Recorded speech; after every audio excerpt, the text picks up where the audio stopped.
Hello, my dear student. Welcome to our physics program.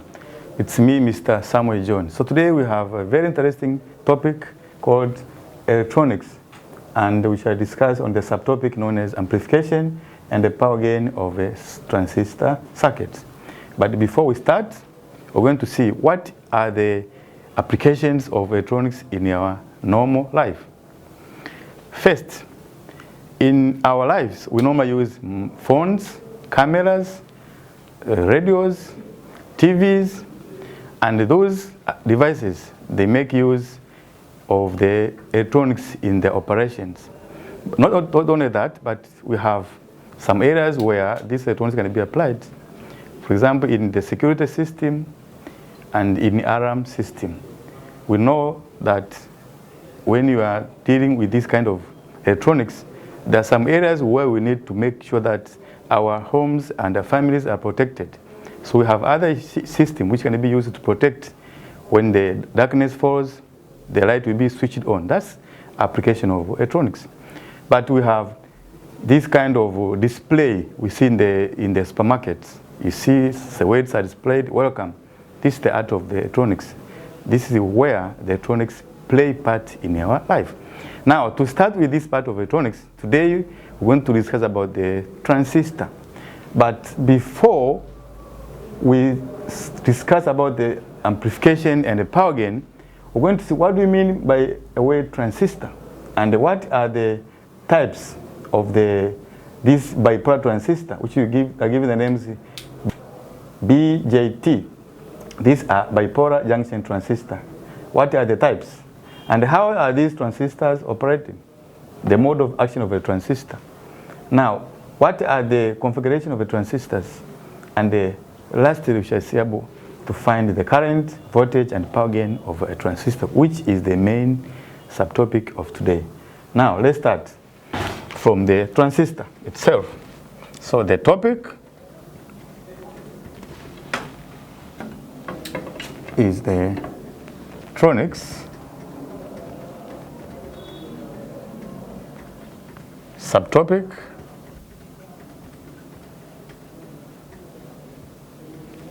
this amplification and power gain.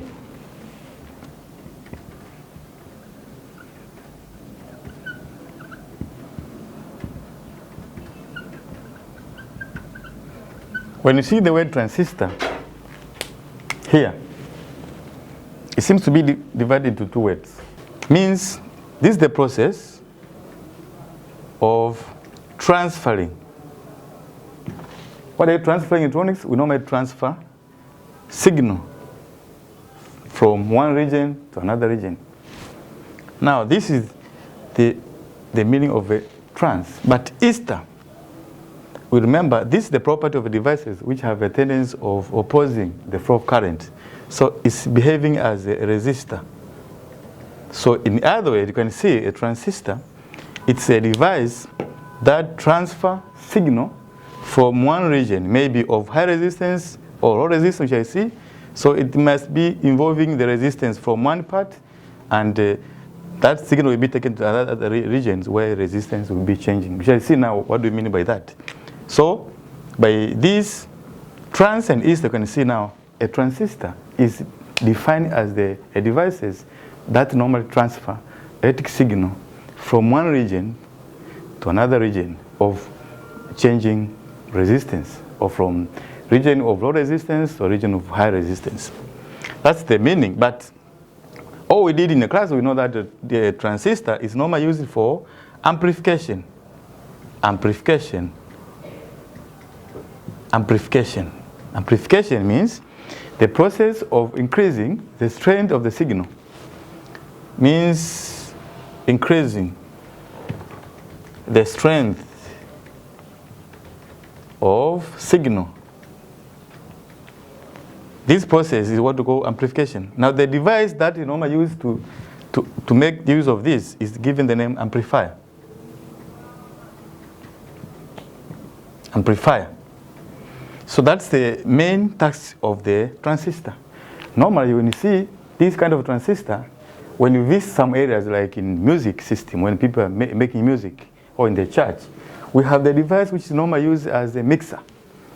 That's another area where the electronics can be applied. The mixer is the device used to combine different signals so that they can produce a very nice sound. So electronics is applied everywhere in the church, even those are people who are producing music. So that means here you can see what does the device normally. Sometimes it's used to combine the signals. After combining, it has to do with amplification, increasing the strength of those signals to be audible. That's the meaning of the transistor. It is used to make some amplification, and by that name is given a transistor is sometimes known as amplifier. Now we have seen the meaning of a transistor as the process, a device which transfer signal from one region to another region, as you can see from the way transistor is made. But a transistor, how do you make a transistor? There are different types of transistor, but our today's discussion we base on the bipolar type of the transistor, bipolar junction transistor, BJT. What is a bipolar junction transistor? This is a type of transistor which make use of two charge carriers. Charge carriers, bi means two. So we have two charge carriers,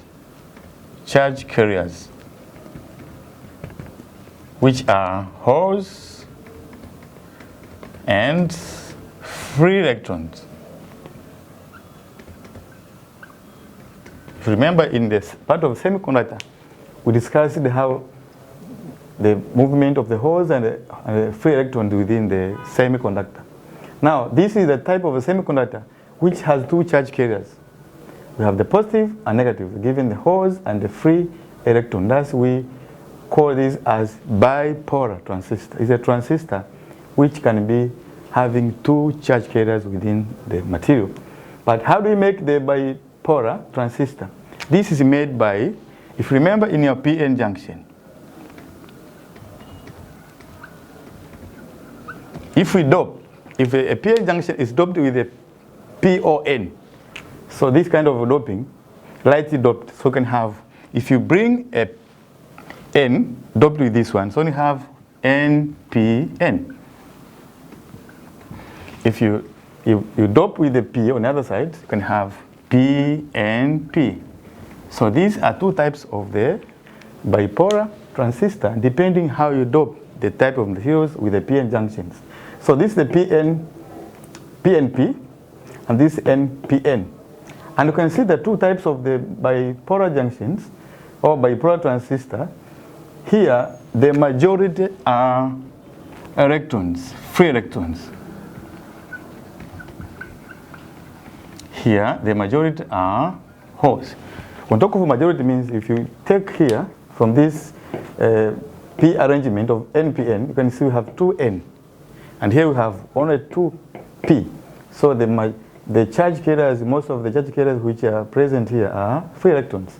So that name, the name of this transistor is changing depending the number of the majority charge carriers which are present. Here we have NPN and PNP. But in most cases, we normally prefer NPN transistor because it's the one which consists of the free electrons. And free electrons, most of the free electrons are very sensitive to electrical changes, signals. We talk of they have greater mobility. It means when the small signals are applied, the signals are applied to the NPN, they respond very quickly as compared to the PNP. PNP, because the majority here has electrons, they respond slowly as compared to NPN. So we prefer using NPN transistor because it is made of free electrons which are very sensitive to any changes within a transistor. In other words, to say they have greater mobilities, they respond quickly to any changes within the transistor circuits. So we have seen types of the bipolar. Now let's see now. In talk of the symbol of the transistor, we normally use this as P NP or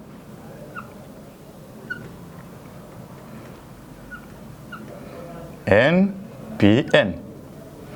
So can you see a transistor, either it's NPN or PNP, it has 3 terminals. So this terminal here at the end, and the other terminal at the end here. So these are terminals we have. And then you have another terminal which is in between. In between. So this is given the name the base. Base B. The base. This is given the name E, emitter. These are the emitters. And this is the collector. Collector. So a transistor is a 3 device which consists of these terminals. We have emitter, base, and the collector.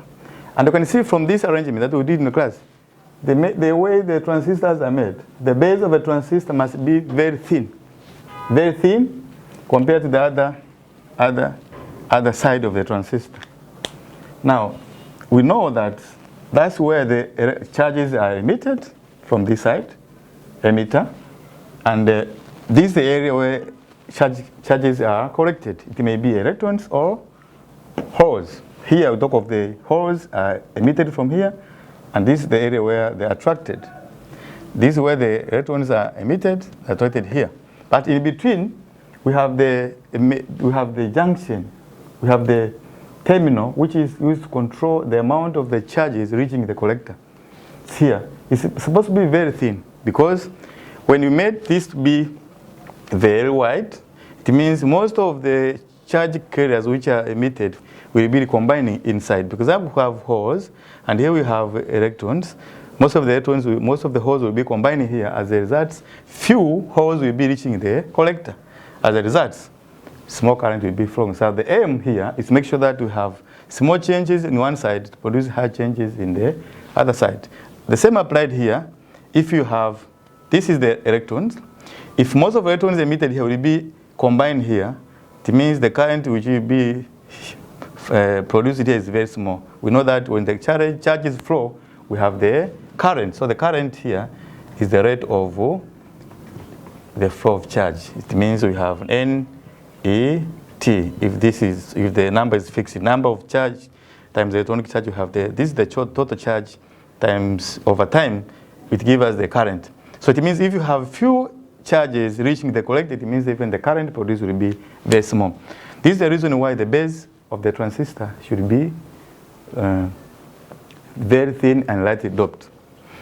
And now, this is the diagram. But when you talk of the circuit diagram for a transistor, the circuit diagram for a transistor, if you remember, we had this. This is the type of transistor we have, and this is the arrow.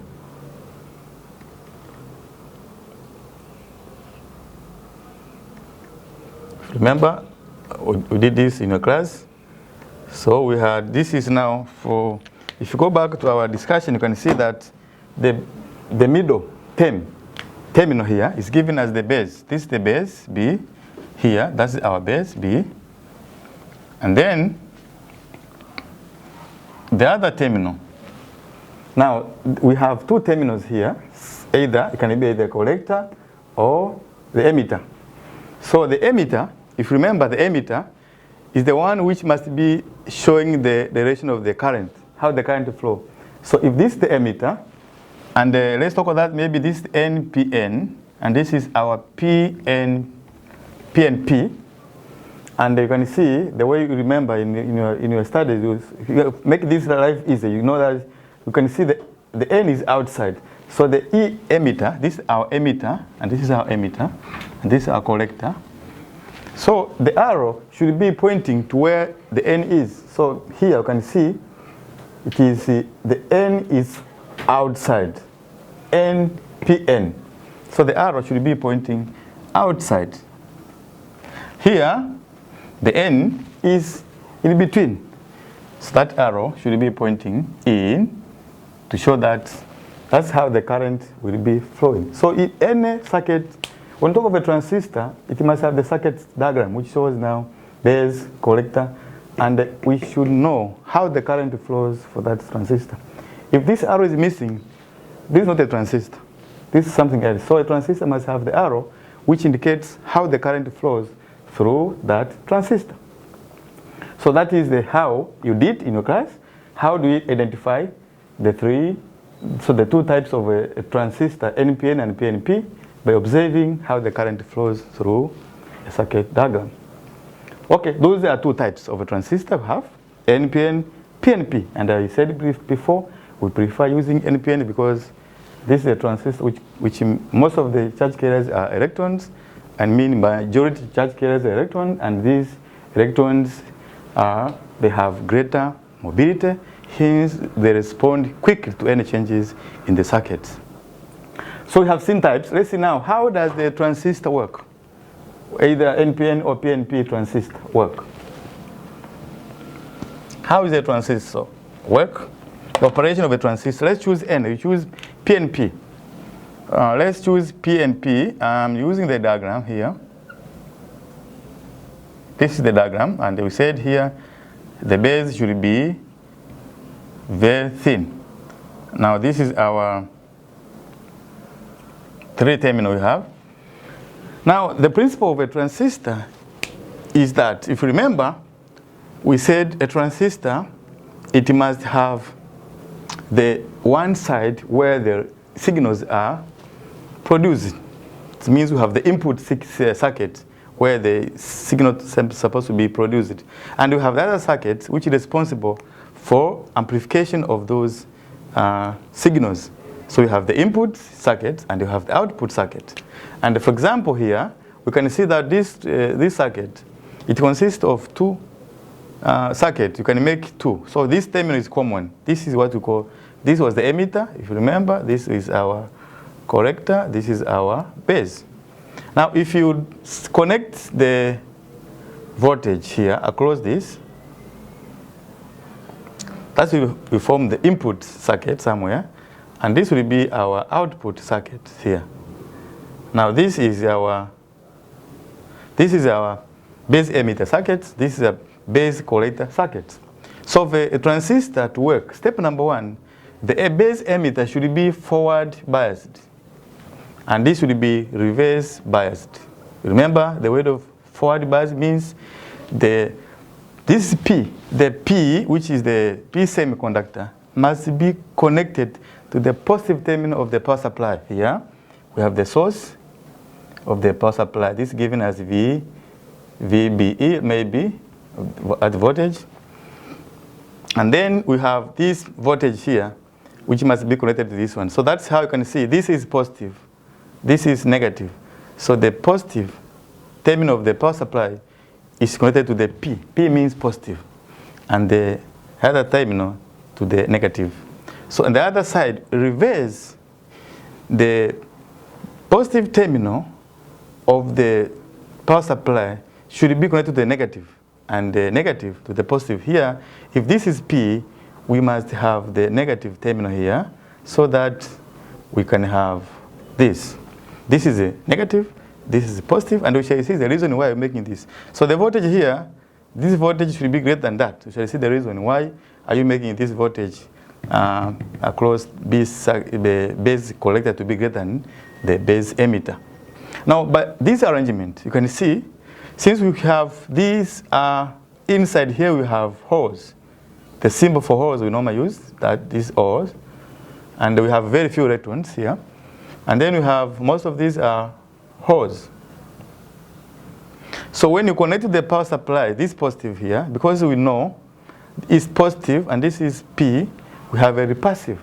So most of the electrons, all of the holes, will be pushed across the base. So there is a movement of the holes like that. So the holes will be forced to move like that. As a result, on the other side, very few will be combining here because the base is thin. Very few will be combining here, and some of them, most of them, will be forced to across that junction, the base junction. And then, since this is negative, the negative terminal of the power supply is assisting pulling the hose which has been emitted from here. So here you can see the tendency now continues like that. This also tries to pull most of the hose across from the emitter base across the base to the other side of the circuit. So you can see most of the hose will be pulled across the collector. As a result, the current flow, remember, the hose flow will be moving in the same current. When the movement of the hose, so the current should be in the same. But when you have electrons, the current must flow in opposite. Since the electrons, if they be considered NPN, we'll be talking about the electron. But here we talk of the hose. So here we have the current produced here. This current is given the name collector current. And because we have some of the electron will be combining, some of the holes will be combining the electron here, very few will be composing a base current here. And this movement of a hose from this side will be producing what is given the name the emitter current. So we have the base current, we have the emitter current, and we have the collector current.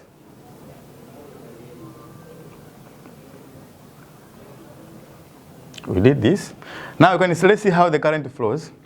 We have, if this is a very small current which has been produced here, and you can see that we want to see that the collector current will be very large.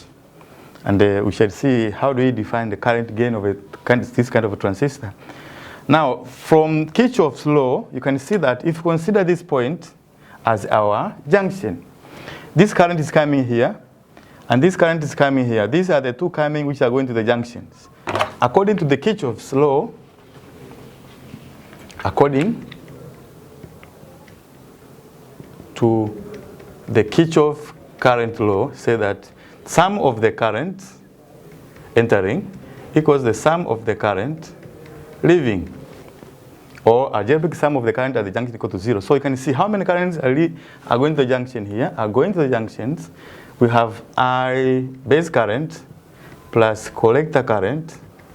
These are the current which are going to the junction. And then this current is leaving the junction equals to IE. So in any kind of a transistor you draw, either NPN or PNP, so the current relation of the transistor is given by IE equals to IB plus IC. This is the basic question you should know.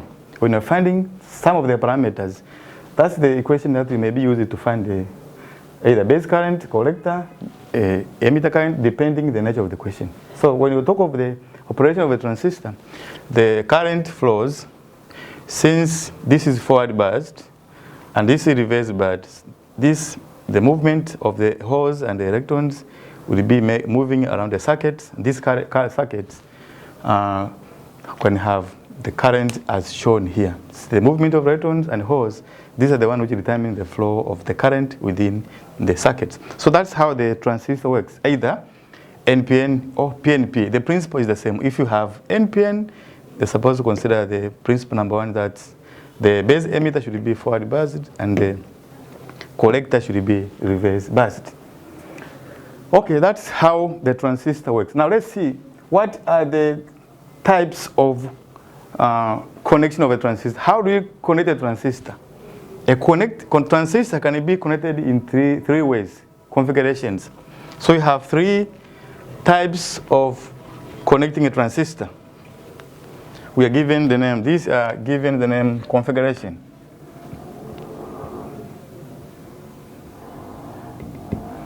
So the first mode is given the name common base, CB. We can connect a transistor such that, so the terminal which is on the ground is given the name as the one which is common to both circuits. You have seen from this circuit that we have the input circuit and we have the output circuit. And the terminal which is dividing both, we have the terminal which is common to both input and output circuit. That is given as the common terminal. That common terminal is the one which determines the nature of the transistor we have. For example, when you have common base, So the base is common to both. So you have this arrangement here. This is our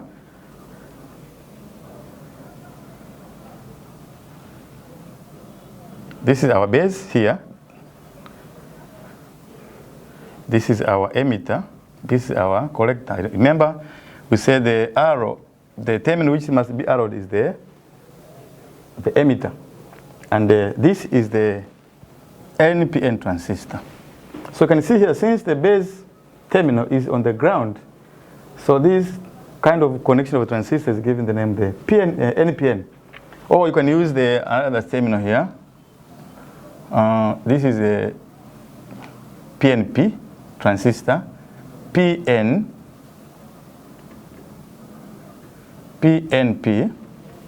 and this is our base, this is our collector, this is our emitter, and the arrow should be pointing in. So this is the first way of connecting a transistor. We shall see now, when you connect a transistor like this, you can define the current gain and the power gain. We shall see which mode is normally preferred when you are talking about the transistor. So this is given as the common base type of a connection of a transistor, where the base is connected to the ground. The second mode is the common emitter. Common emitter, CE. Common emitter. We normally draw. So this time the emitter is supposed to be on the ground. This is our collector. This is our base. This is our emitter. So depending now whether you have a NPN or you have that, so this is our, shall see now these two, collector, base, emitter. Let's talk about the NPN. This arrow should be pointing outside. PNP, that arrow should be pointing in. So you are comfortable now to know when you see from any circuit you are given, you should know, you should be able to identify the type of the connection of a transistor. You can have the common base, you can have the common emitter.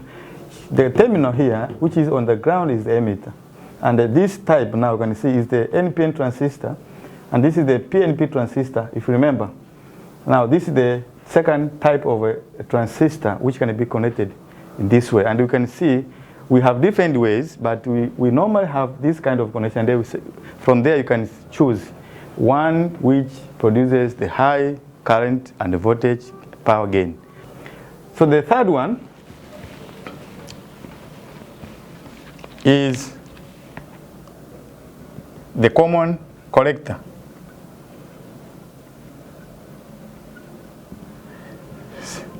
CC. Same arrangement. This time now it's supposed to have a base, our emitter now here, this is collector. And here we have that, so you can talk of NPN or PNP. E, C, B. NPN, this is PNP. So those are three types of connecting a transistor. We call them as configurations. We have three ways of connecting a transistor, either in common base, common emitter, or in common collector. Now let's see, how do you find the current gain, voltage and power gain for this type of transistor? And of course, if you remember in your classes, we talked about the arrangement of the two, common emitter and the common base. Because we saw that we normally use the common emitter because it has the current, it produces a higher voltage gain and a power gain as compared to the common base. But there are some areas where these common collectors are supposed to be applied. Let's see now how do formulas for finding the current gain, voltage and power gain, starting with the common collector, so common base. Common base, let's draw here. This is our, let's use the PNP. This is our PNP. And we know this is the circuit which you give us the name as the input, where the input is applied here. And of course we have some voltage is supposed to be applied here. So this is the resistor as input resistor, which is connected here. And this is our base current. Here we have the emitter current. And then we have the collector current. And here we have the resistor. That's where the output can be collected. Of course, let's assume we have this now. So this is the arrangement. We have the input resistance. This is the output given the load resistor, which load resistance as the output. And this is our input circuit. This is our output circuit. Of course, you have to consider forward bias connection.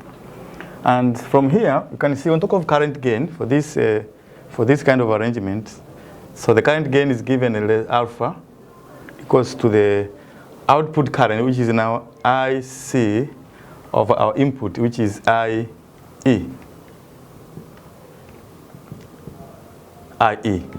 Then this is how you can find the current gain. So the output current over the input. So we say this is the input circuit, the output circuit. Our input current here is the emitter, and the output is the collector. So from there you can talk of now the voltage gain equals to the output voltage over input voltage. So on top of output here, we talk of the current here times resistance there over of the current here. This is IE times resistance is R here. So this gives us IC over IC over IE bracket times RL over RI. And remember, from question number 1, this is alpha, current gain, RL over, this is for the voltage gain, question number 2. Of course, you remember this formula you did in your class, so this is how you can find the voltage gain. Power, the power gain is given the output power over input power. So from there to go I, current, is the current of change of current, which is IC times the, so that is the voltage across that voltage. And then the input, we have IE times the input voltage. So you can see this is IC over IE bracket times VO over VI. If you simplify, you have the power gain of a transistor is given, this is the current gain, which is given as alpha, times our voltage gain, this ratio. This is given as the output voltage, which is given as alpha RL over this. If you remember, we said the voltage gain equals to output over input voltage, which means it is IC over here, there. So from there, you can have that power gain equals to I squared, current gain squared, RL over RI. So depending the nature of a transistor you have, either talk of the common base or common emitter. So you can be able to find the expression for the current gain, voltage gain, and the power gain. But our today's discussion, we base on the common emitter. So the common emitter, let's talk of the common emitter, the current gain. So you can have the circuit for the current gain for the transistor of this type. And let me use the NPN transistor. This is our input here.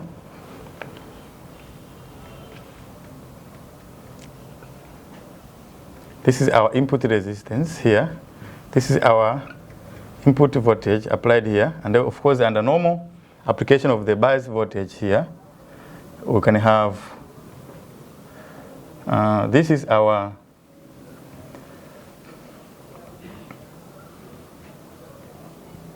load resistance here applied. Sometimes we have, this is, okay, this is positive here, voltage. So this is our IC, this is our IB, this is our IE, drops there. Of course, you know this voltage here, remember, this is the voltage we call voltage across the base emitter junction. And this voltage here is what we talk about, the voltage is VCE. And this is the base, this is the collector, this is the emitter. So that is the voltage which is given the name voltage across the collector emitter junction. This is the voltage across the base emitter junction. So from there, if you know the current IC, which is given as the output, and this is our base current as the input, and this is our input voltage. So you can find the current gain. Current gain, beta, here is given by, if you remember, is the IC over IB. And then from here you can have the voltage gain. Again, you have the output voltage, which is IC times this resistance, RL, over our input voltage is given by IB, base current, times the input resistance. So if you make arrangement, you have IC over IB bracket RL over RI. The arrangement gives us that this will be the current gain, beta, times RL over RI. So the voltage gain is given by the current gain times the ratio of the load resistance to the input resistance. Take this as number 2. You can find the power gain as the output power. So of course we talk of the current, which is IC, times the voltage. On that side is the voltage, output voltage, over input current is the base current, times the voltage, which is given his input voltage. This gives us the output power over input power, and we make arrangement to have IB over V naught VI. This gives us current gain. This gives us the power, the voltage gain, which means we can have beta, if you open the bracket, beta squared RL over RI. So the arrangement, either common emitter or common base, the formula for current gain remain the same. We should know which one is the input and which one is the output voltage, and the input and output current respectively. So we can have this is the current gain, voltage gain, and the power gain. Okay, let's see now example number 1. The question says, an NPN transistor. If you go back to, just refer what we discussed about this. Just if you don't remember, just draw this kind of transistor, NPN, and then see, it's easy now to recall back here. This is emitter, this is our base, this is our collector, okay? And it means that how many 10 power 10 electrons enters the emitter here. Of course, we remember this kind of connection. How many electrons will be entering here depending the connection of the power supply. I will remember forward bars, reverse bars. So we have the number of electrons entering the emitter here is given as 10 power 10. In what? In 10 power 6 seconds. And out of this now, if 10% of these electrons are lost in the base, what do you get from this information? 10% of electrons entering the emitter. So from here you know that current equals to what? To charge over time. Charge. Because the number of charges is not changing. The Q dt, but it's Q over time. And how to get the charges? We took N times E. This gives us the charge. So here you can talk of the current. Because we have electrons which are entering the emitter, you can have the current produced in the emitter because of that. So here you can get the emitter current, because the emitter current are produced by the flow of electrons. So here we have how many? 10 power 10 times, this is a electronic charge 1.6 times 10 power negative 19 divided by time 10 power negative 6. This will give us the emitter current. Very interesting. So it means we must be given a question which is not direct. you should know by this statement. When the electron enters in 6 seconds, it means here you can find the current. And if you make simplification here, this will be 1.6 times 10. This will be -9, and this will be power 6. So this will be given as 1.6 times 10 power -3. So the emitter current here is 1.6 milliampere. So you're told to find the emitter current. Very simple. You get that values from the information given. In part B, you are looking for the value of the base and the collector current. So from the information given, we can see that 10% of electrons which are emitted from the base, from the emitter, they are lost in the base. So it means 10% of these electrons are used to produce the current in the base. If you remember, most of the electrons which are emitted here are supposed to reach the collector, but most of them are recombined here. So these are the one which is lost, and these are the one which produce the current here. So the base current is given by how? 10% of these electrons which are produced here of the electrons which are lost from the emitter. 10% of electrons emitted from the emitter, these are the one which will be producing the base current. Why? Because these are the one which are combined here to produce the current in the base. So here we have base current equals to 100 times the emitter current, which is 1.6 milliampere. If you multiply there, you have, this is 0.1 times 1.6 times 10 -3. So the base current here is equals to 1.6 times 10 4 ampere. So we know the base current is 1.6 times 10 4. You can find the collector current. How do you get the collector current? How do you find IC? Simple. Recall back the formula which connects the, you don't have the other information, but you know that IE equals to IB plus the collector current. This is the basic question that we derived from the first time, from the beginning of the lesson. If you know the emitter current, our emitter current, which is 1.6 times 10 3 ampere, and our base is 1.6 times 10 4 ampere, you can find the collector current as IE minus IB. This is giving us 1.6 times 10 3 minus 1.6 times 10 4. Using a calculator, you can find the value of collector current. For example, if you use I'm using mine here, 1.6 e power -3 minus 1.6 e power -4 is giving us 1.4. This equals to 1.44 times 10 -3 ampere, which is 1.44 milliampere. And you compare, this IC is 1.4 and the IB was 1.6. You can see, you find the ratio. You can find that is what we call the current gain. Part B now you can take as part of the exercise. It's the same question, that we have the same arrangement, but we are told that the collector current is given as 10 milliampere. If 90% of electrons are able to reach the collector, what is the base current? Very interesting. Let's do together. We are given that in the same arrangement of the NPN transistor, we are told that the collector current, IC, is 10 milliampere, -3 ampere. In other words, it's 1 -2 ampere. That's the collector current. 90% of electrons which are emitted. So if you remember from the NPN, it means these arrangements.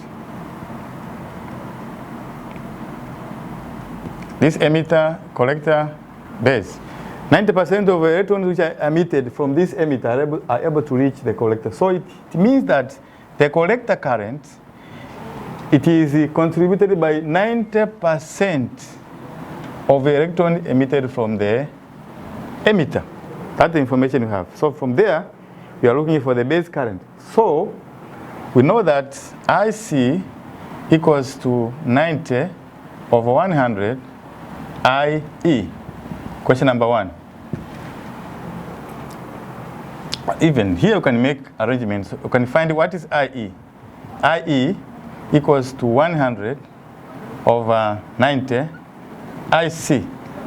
That is number 1, I think. Because we are looking for IC is given, so you can find what is from number 1. You can find IE equals to 100 over 90 times 1 times 10 negative 2. So using a calculator, you can find that 90, which is 100 over 90 is 10 over 9, 10 divided by 9 times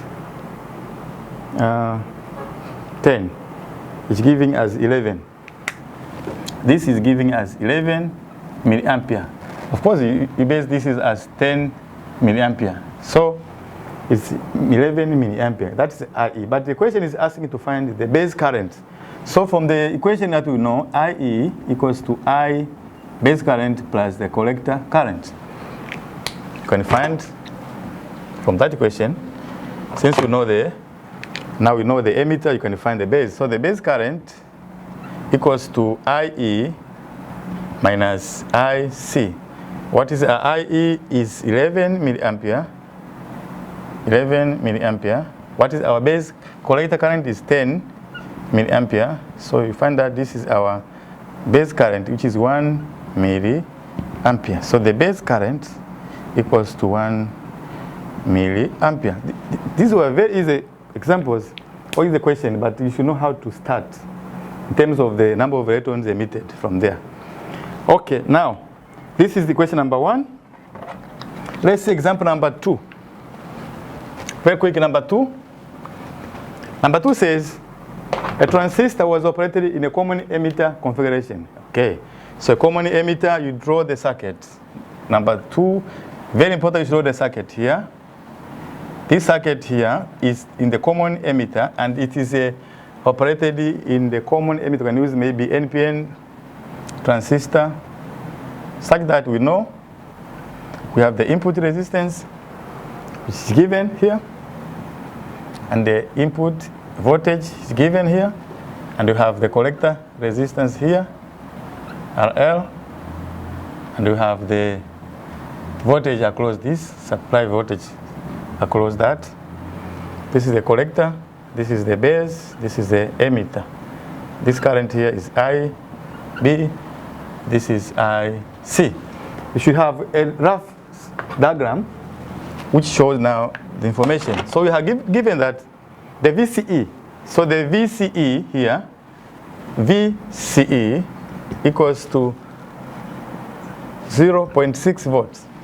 When the base current changes from this, so the changes in base current equals to how much? You take 200 minus 50 raised to 10 negative 6 ampere. This is the changes in the base, produces the change in the collector. So the collector current changes from 5 to 17. So it's 17 minus 5 milliampere times 10 negative 3. So, and you're given that the input resistance, this input resistance, Ri equals to 100 ohms, and the load resistance, which sometimes we take as the output resistance, is given as 5,000 ohms. Now, what's the question about? The question is asking what? Let's see the question. What does the question says? So the current gain equals the change in the base current over, from the collector current over the change in the base current. So you're supposed to find the difference here. This difference is giving us 150. So this difference is giving us 12. The collector change, which is times 10 negative 3. And this difference is giving us 150 times 10 negative 6. So this is the current change in the output, which is negative 3. And the base change, which of the current, the base change in the base current is given by 200 minus 50 is 150 times 10 power 6. Using your calculator, you can find how much is the current gain. Quickly, you can find that we take 12 divided by 150 and then multiply by e upon 3 power 3. This is giving us 80. So the current gain of a transistor is 80. Part A. Part B. What is the voltage gain? Voltage, remember the formula says the voltage is current gain times the ratio of the output resistance over input resistance. Because those formulas, the formulas you derived, you should remember them. So the current gain is given as 80 here, and the input resistance was given as 5,000. So the output resistance, and our input is 100. So these two zeros we cancel, and we get, this will be 40, and we have 3 zeros. This is the voltage gain. 2 zeros we cancel out, and then you have 40, and then you add 2 zeros. It's for 40,000. So that's how you can find the voltage gain. Power gain is given by the formula is beta squared RL over RI. So you take that value squared, which means 80 squared. 80 squared, or in other words, it is a current gain times the voltage gain. Very simple. Current gain times voltage gain. So here is 80 times our voltage gain, 4,000. 80 times 4,000. You get that 320,000. This is the power gain. You can use the same principle, beta squared, current gain squared times the ratio of Li over LL resistance of in the output over the input resistance. Get a value which is 320,000 as the power gain. And this marks the end of our first part of electronics. So stay tuned for the second part of this topic, which will be coming live here. Goodbye.